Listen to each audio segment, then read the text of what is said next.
Assalamualaikum warahmatullahi wabarakatuh. Kembali lagi dengan saya. Di sini saya akan membahas tentang materi pertumbuhan bakteri.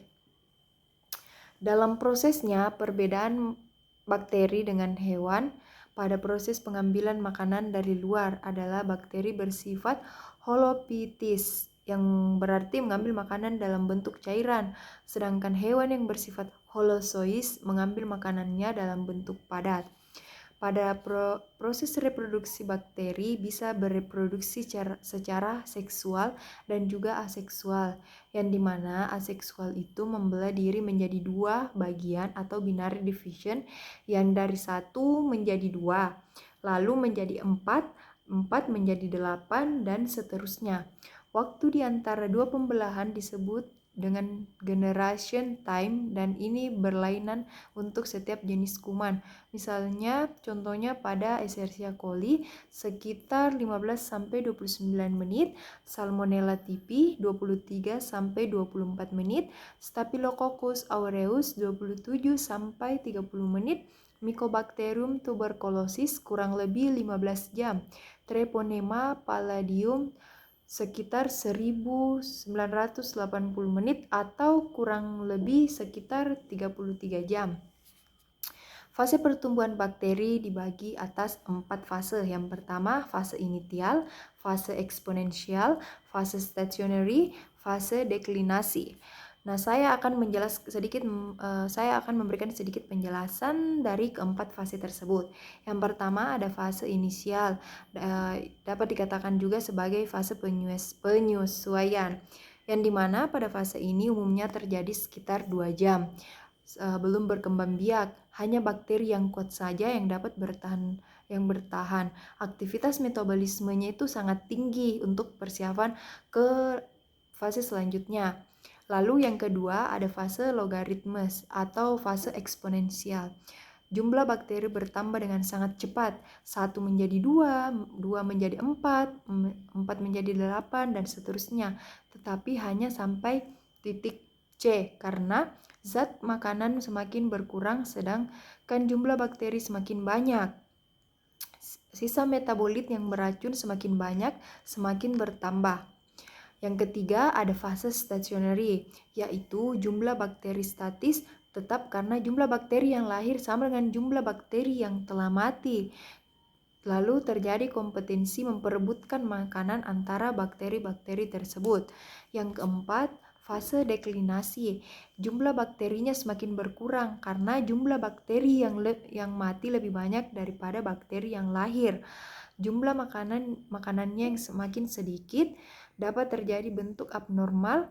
Bakteri yang mampu berbentuk spora fase deklinasi dapat berlangsung lama seperti Neisseria gonorrhoeae, yaitu sekitar 72 jam. Sementara reproduksi seksual yaitu peleburan bahan kromosom dari dua kuman sehingga timbul sifat kuman yang baru yang berasal dari dua induknya. Hanya terjadi pada kuman yang satu famili seperti Escherichia coli dan Shigella dysenteriae. Berdasarkan suhu pertumbuhan, kuman dibedakan menjadi psikrofilik, tumbuh pada kisaran minus 5 sampai 30 derajat Celcius. Suhu optimumnya itu sekitar 10 sampai 20 derajat Celcius.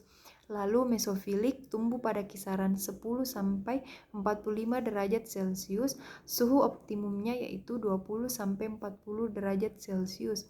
Termofilik tumbuh pada kisaran 25 sampai 80 derajat Celcius. Suhu optimumnya yaitu 50 sampai 60 derajat Celcius. Berdasarkan kebutuhan oksigen, kuman dibedakan menjadi kuman anaerob obligat hidup tanpa oksigen.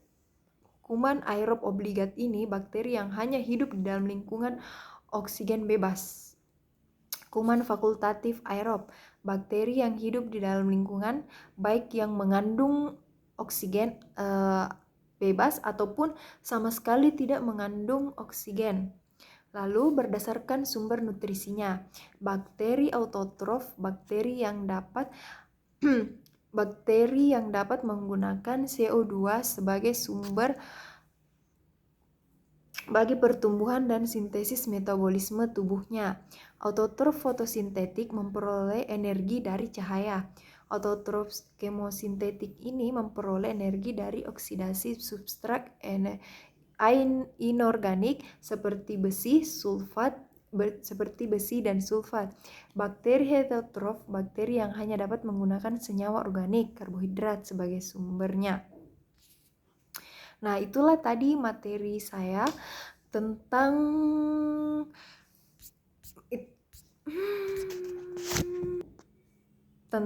pertumbuhan bakteri, yang dimana seperti kita ketahui bakteri pun juga memiliki waktu-waktu tertentu untuk mengalami proses-proses pertumbuhan. Jadi tidak semua bakteri itu dapat tumbuh secara singkat. Ada bakteri yang membutuhkan beberapa menit, ada bakteri yang saling berebut makanan, dan ada juga bakteri yang tumbuh beberapa jam.